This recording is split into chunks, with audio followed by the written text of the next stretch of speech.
Olá a todos, é uma imensa felicidade estar com vocês para estudar a doutrina espírita e a história do movimento espírita, particularmente os temas tratados no livro O Legado de Allan Kardec.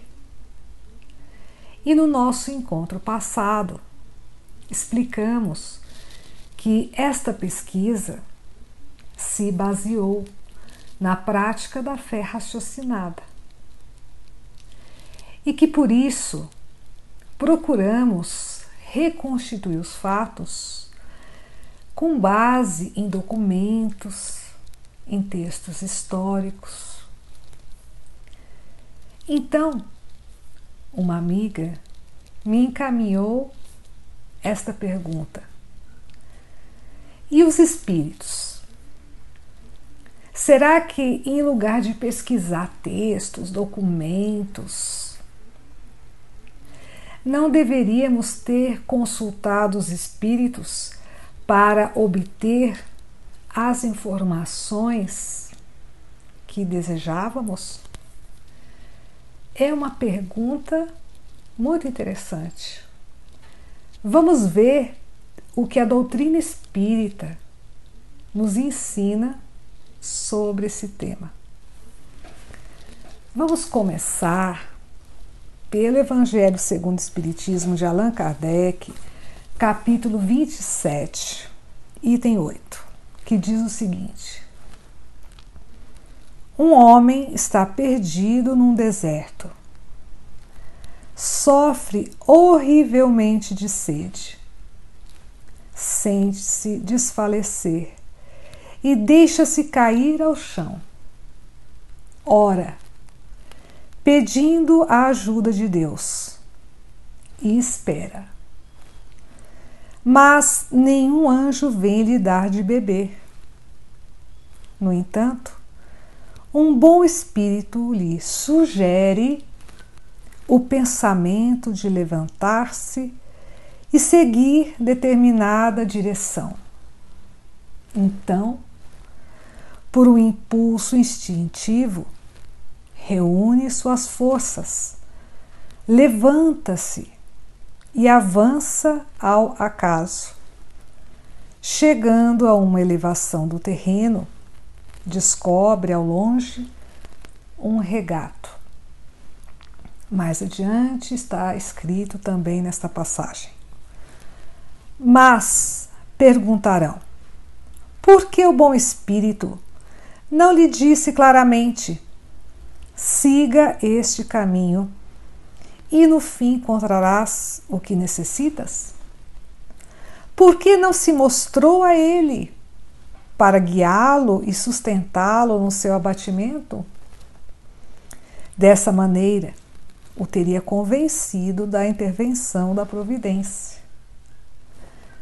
Primeiramente, para lhe ensinar que é necessário ajudar-se a si mesmo e usar as próprias forças.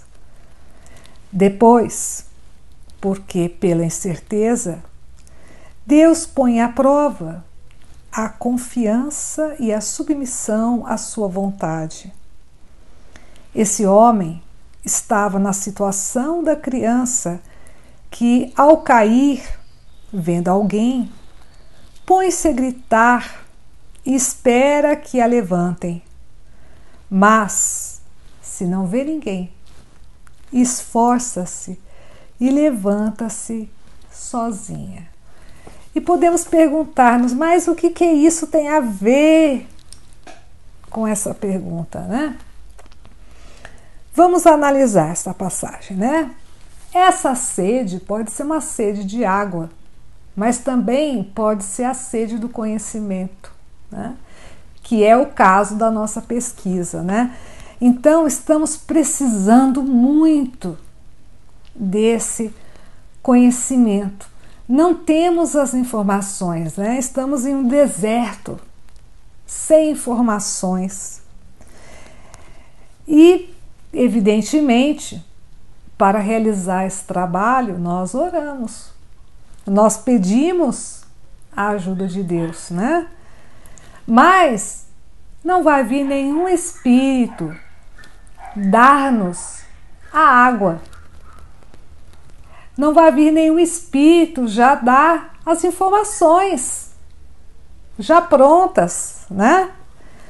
O que vai acontecer, né? Um bom espírito vai sugerir, vai dar inspiração, vai proporcionar intuições para que sigamos em determinada direção, né? Aí nós vamos seguir, vamos fazer um esforço para seguir e ali vamos encontrar o regato, né? Ou seja, a fonte das informações, desse conhecimento que nós estamos procurando. Então, Allan Kardec deixa muito claro, né? Por que então que o espírito não aparece, até não se faz visível, para já dizer, é ali que você vai encontrar água, pelo menos isso, né? É ali que você vai encontrar as informações, né? E está claro aqui no ensinamento espírita, né, que é necessário ajudar-se a si mesmo e usar as próprias forças. É nosso trabalho, nós temos que nos esforçar, nós temos que estudar, temos que pesquisar, temos que refletir, temos que analisar. Essa água do conhecimento não vai vir prontinha numa bandeja para nós. Nós temos que fazer a nossa parte, né? Como diz também o Evangelho. Ajuda-te e o céu te ajudará. Temos que ir atrás da informação, temos que estudar a informação, temos que analisá-la e chegar às nossas convicções, né? Não podemos estar na posição de uma criança que cai e que fica gritando, esperando passivamente que a levantem. Não, nós temos que nos esforçar, temos que nos levantar com as nossas próprias forças, né? Porque é assim que nós vamos progredir. E qual é a finalidade do Espiritismo? É o nosso progresso intelectual e moral. E não há progresso intelectual e moral sem esforço, sem trabalho. Os bons espíritos, o que eles vão fazer? Eles vão fazer esse trabalho por nós? Eles vão poupar-nos de todos os esforços? Pelo contrário, eles vão estimular que nós nos esforcemos, né? Então nós poderíamos fazer uma comparação muito simples, né, entre os espíritos elevados e os bons pais, as boas mães. Os bons pais e as boas mães, eles querem que seus filhos sejam sempre dependentes. Eles querem que seus filhos não progridam, não desenvolvam o raciocínio, a moralidade? Claro que não. Eles querem que seus filhos progridam muito, avancem muito. E eles vão impulsionar este progresso. Do mesmo modo, os espíritos elevados. Eles não querem que sejamos dependentes deles. Eles querem que nós avancemos, tanto do ponto de vista intelectual, como moral. Também vamos ver outros ensinamentos sobre o tema no Livro dos Espíritos, né? Nas perguntas 674 a 685, que tratam da lei do trabalho. O trabalho é uma lei da natureza que favorece o nosso progresso, né? E trabalho, como o Espiritismo nos ensina muito bem, não é simplesmente, não se limita a uma atividade remunerada, é toda ocupação útil. Então, o trabalho intelectual é extremamente útil para nosso progresso, como também nossos esforços em melhorar moralmente, não é mesmo? Então, evidentemente que o trabalho intelectual é uma ocupação útil para nosso espírito e, portanto, está incluído nesta lei do trabalho. Vemos também no livro dos médiuns, no item 294, pergunta 28, que diz o seguinte: podem os espíritos guiar os homens nas pesquisas científicas e nas descobertas? E aqui está a resposta. A ciência é obra do gênio. Só pelo trabalho deve ser adquirida, pois só pelo trabalho é que o homem se adianta no seu caminho. Que mérito teria ele se não lhe fosse preciso mais do que interrogar os espíritos para saber tudo? A esse preço, qualquer imbecil poderia tornar-se sábio. E mais adiante também está escrito nessa passagem: o homem tem que progredir em tudo, pelo esforço do trabalho.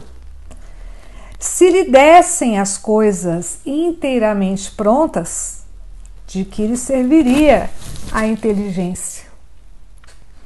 Seria como estudante, cujos deveres o outro faça. Então também fica claríssimo aqui que nós temos que fazer a nossa parte de estudo, de pesquisa, de reflexão. Que os espíritos não têm a incumbência de fazer os nossos deveres, né? Somos nós que temos que fazer esse esforço para adquirir o conhecimento. E há mais, né? Por exemplo, na Revista Espírita de Allan Kardec, de março de 1861, na página 80 do original em francês, lemos o seguinte: é evidente que, se os espíritos pudessem poupar os homens de fazer pesquisas, estes deixariam de dar-se o trabalho de descobrir a verdade, já que ela lhes chegaria sozinha. Nessa situação, tanto o mais preguiçoso como o mais trabalhador poderiam conhecê-la, o que não seria justo. Esse é um princípio geral, né? Em resumo, o que nos ensina a doutrina espírita sobre essa questão levantada por esta querida amiga, né? Será que nós temos que esperar de braços cruzados aqui que os espíritos algum dia nos digam as informações que procuramos? Por exemplo, se a Gênese foi ou não adulterada, o que aconteceu no movimento espírita na França depois do falecimento de Allan Kardec. Será que são os espíritos que têm que nos contar isso? E nós vamos ficar esperando encarnações e encarnações até que isso aconteça? Ou será que somos nós mesmos que estamos aqui na Terra, né, tendo essa oportunidade abençoada da encarnação, que temos que nos esforçar, né, que temos que ir atrás dessas informações, tentar obtê-las, resgatar textos, documentos, estudar esse material e refletir sobre ele. Evidentemente, temos que fazer o nosso esforço, a nossa parte, segundo nos ensina a doutrina espírita. Não devemos estar passivamente esperando pelas manifestações dos espíritos sobre esta e outras questões, né? E também é realmente muito importante ter claro que, mesmo que os espíritos se manifestem sobre esses temas que estamos pesquisando, a doutrina espírita nos ensina que não devemos crer cegamente no que nos dizem os espíritos. Nós temos que analisar todas as comunicações mediúnicas, todas mesmo, sem exceção. E a doutrina espírita nos dá as ferramentas para isso, os critérios de análise, explicados, por exemplo, na introdução do Evangelho segundo o Espiritismo. E quais critérios são esses?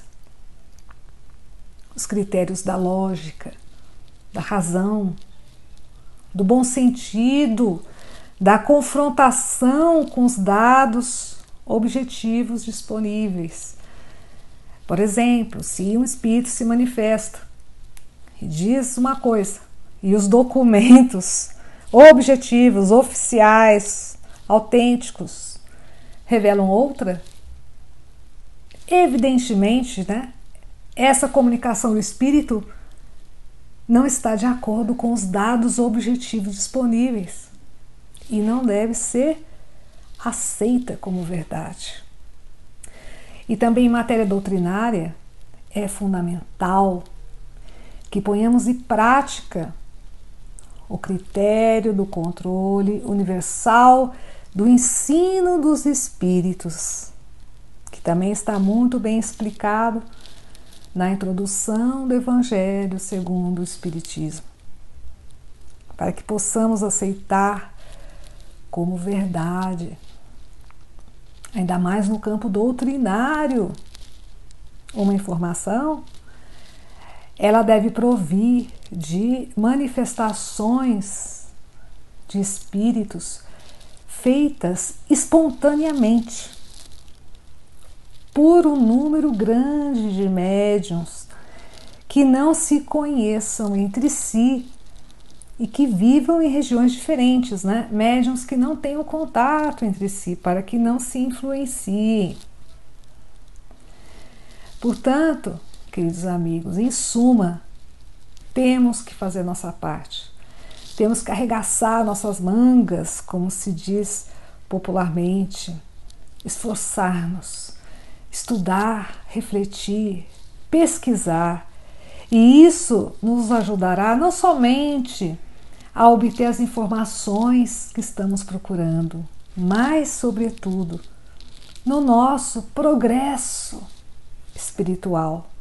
E é isso que os nossos queridos amigos espirituais querem, que nós progressemos, que nós avancemos e que não sejamos dependentes, seja de espíritos, seja de médiuns. A doutrina espírita é libertadora, jamais aprisiona. Agradecemos imensamente de todo o coração a todos vocês, as pessoas que estão divulgando esses vídeos, essas informações. Esteja à vontade para divulgá-los, se consideram adequado. Esses vídeos são gratuitos e continuarão sendo. Aqueles que tenham interesse em continuar seguindo esse estudo, sugerimos que se inscrevam no canal de YouTube de Estúdios Espíritas e ativem o sininho para serem informados dos novos vídeos. E também, com muito carinho, agradecemos a Rádio Portal da Luz e várias outras emissoras de rádio espíritas que estão transmitindo os áudios dos nossos estudos.